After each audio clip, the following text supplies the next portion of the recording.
He never thought paint could bleed like this. Under the glow of a flickering streetlight, Malik stared at his wall, now covered in red graffiti letters screaming, "Go back where you came from." His hands trembled, paintbrush falling to the ground. The same wall he'd spent weeks turning into a symbol of hope was now dripping with hate. But tonight, Malik wasn't going to walk away. Malik Johnson had come to America with colors in his suitcase and hope in his heart. Back in Ghana, he used to paint on broken walls, turning cracks into stories.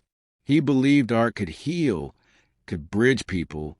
But in this small U.S. town of Cedar Falls, every brushstroke felt like painting on glass, beautiful but fragile. Each morning, he'd carry his worn sketchbook to park, sketching faces of strangers passing by. He smiled, they looked away.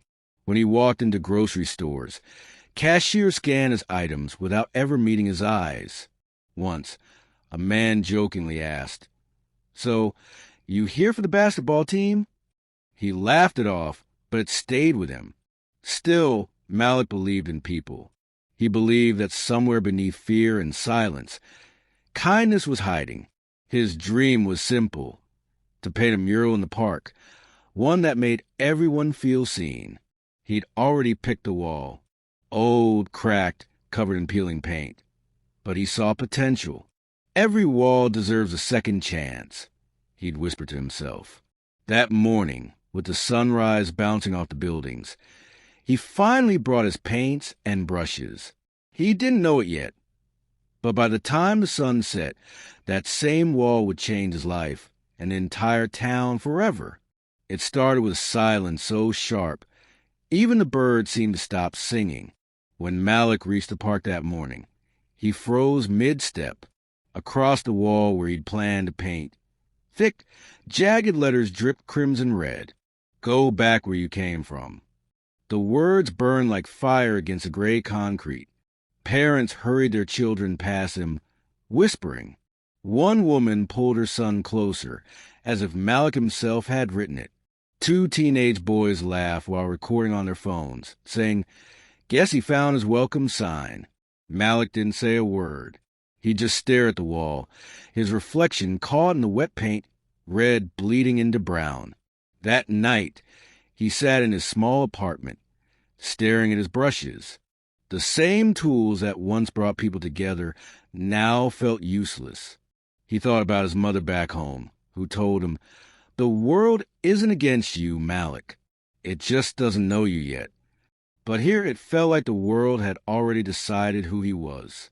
He lay awake until dawn, replaying that wall in his mind. And when the sun finally rose, so did something inside him. By sunrise, Malik had made his choice. He wasn't going to run. He was going to repaint that wall. Not to hide the hate, but to answer it. He walked straight to the community office, paint-stained backpack slung over his shoulder. The clerk, a tired middle-aged man named Mr. Harlan, barely looked up. Malik explained his plan.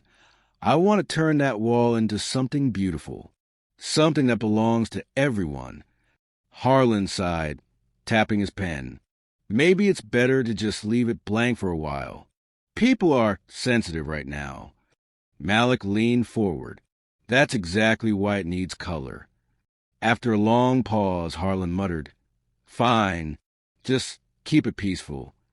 That afternoon, Malik stood before the wall again, the slurs still visible beneath the sunlight. He took a deep breath, dipped his brush into blue, and began painting. At first, people stared. Some whispered. A few teens passing by chuckled, one filming him. "Yo, this dude really fixing racism with paint." Malik ignored them. Stroke steady, heart louder than their laughter. He painted faces, not perfect ones, but real ones. Wrinkled, smiling, uncertain, brave. Each face a reflection of someone he'd seen in this town. By sunset, the first layer of hope covered half the wall. His hands ached, but his spirit felt alive again. He didn't notice the crowd forming behind him. A few kids, an old man, even the janitor from the community hall. No one said a word. They just watched as one man tried to turn hate into art. The next day, the sky turned gray, heavy with rain and doubt. Malik returned early, hoping to finish before the storm hit. He painted faster, hands trembling from the chill. Drops began to fall, soft at first, then harder. He tried to shield the wall with a plastic sheet, but the wind tore it away. Colors began to run. Faces blurred into streaks. Hours of work melted down the concrete like tears. For the first time, Malik felt the weight of defeat. His knees gave way, the brush slipping from his grip. He whispered, almost to the wall, "Maybe they were right. Maybe I don't belong here." Thunder cracked in response, echoing through the empty park. That's when he heard a small voice. "Don't stop." He looked up. A little white girl stood a few feet away, holding a pink umbrella that barely covered her head. Rain dripped down her cheeks like she was crying with him. She said softly, "My mom says your colors are too dark, but I think they're beautiful." She stepped closer, handed him a broken crayon. "Can you draw me too?" For a moment, Malik couldn't speak. Then he smiled through the storm. He took the crayon, placed it behind his ear, and said, "Yeah, you'll be right in the middle." The storm didn't stop him that night. It baptized him. When the rain cleared, Malik returned to the park, expecting to find only mud and silence. Instead, the little girl was already there, umbrella in one hand, her mother standing a few steps behind, hesitant but watching. Malik smiled. "You came back." The girl nodded, holding out a thermos. "Hot chocolate. Mom made it." Her mother gave a small, awkward wave. "She wouldn't stop talking about your painting," she said. Figured the least I could do was bring a brush. That small act cracked something open in the town. By the next afternoon, more people began to show up, a retired teacher dropping off paint cans, a Hispanic teenager offering spray colors, a local baker setting out muffins near the bench. The air smelled like hope and coffee. Someone filmed Malik working with the growing crowd and posted it online. The caption read, "Immigrant artist turns hate into art." The video spread, likes, shares, news vans. People began visiting the park just to see the transformation, but not everyone smiled. Anonymous posts appeared on local forums. "This is just politics in disguise. Keep our park neutral." One night, Malik found a note taped near the wall. "No matter how much you paint, you'll never belong." He folded it quietly and placed it in his pocket. Then he dipped his brush into gold paint and wrote a single word over the empty space.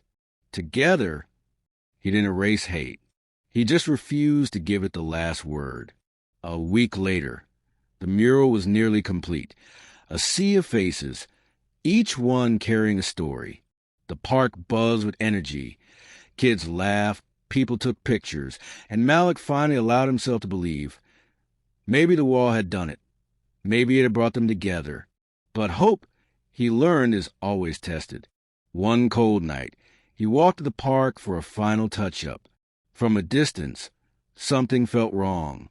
The air smelled like gasoline and wet paint. His heart dropped as he got closer. Someone had vandalized a mural. Black streaks and white paint slashes covered the faces, especially the darker ones. The word "belong" was crossed out in dripping red. Malik froze. His throat tightened, breath shallow. All the laughter, all the hours of rebuilding, gone in one cruel stroke. He sank to the ground, staring at the mess until dawn light crept across the wall. A patrol car pulled up. The officer stepped out, young, black, maybe in his 30s. He looked at the wall, then at Malik. "You did this." Malik shook his head. "I tried to fix it." The officer nodded slowly. "I saw your video online. My mom cried watching it." He knelt beside Malik, picked up a rag, and said, "Let's fix it again." As they scrubbed away the stains, Malik whispered, They try to erase us. The officer smiled faintly. Then we paint louder. That morning, Malik dipped his brush in deep blue and across the wall wrote new words in bold. Every name belongs here. Hate had tried to silence him, but instead it gave his art its voice. By the weekend, the town gathered again, hundreds of people filling the park, standing before the newly reborn mural. The morning sun caught every color just right, and for a moment, even the air felt still. The mayor stepped forward, reading from a note in her hand. Today, we honor the artists who turned hate into harmony. This wall once divided us. Now it carries all our names. Applause rippled through the crowd. Malik stood at the edge, paint still on his hands, overwhelmed. He didn't feel like an outsider anymore. He felt seen. The mural stretched the entire length of the park. Faces of every person who had helped, from the little girl with her pink umbrella to the baker, the janitor, the teacher, and the officer. Beneath each face, written in gold, was a single word, their name. The mayor turned toward Malik. From this day forward, she said, this place will be known as the Wall of Names. The crowd erupted in cheers. Malik stepped to the microphone, voice trembling. My name was once the one people couldn't pronounce. Now it's part of all of yours. Thank you for letting me belong. The audience rose, clapping, some wiping tears. And as Malik looked at the wall, every name glowing in the light, he realized something powerful. Home isn't found. It's created stroke by stroke, heart by heart. Months passed. Seasons changed. The park became a heartbeat of the town.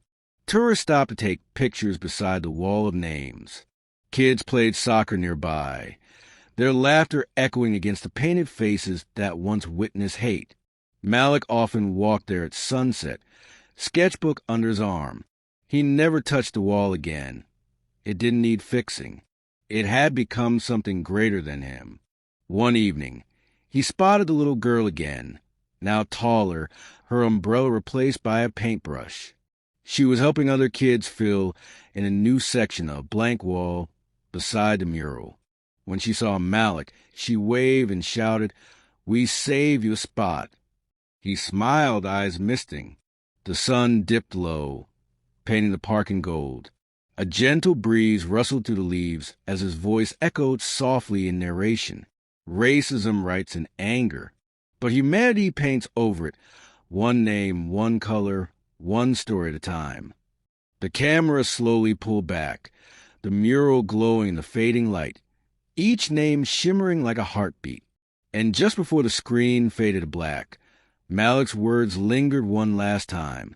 Every wall can be broken or reborn.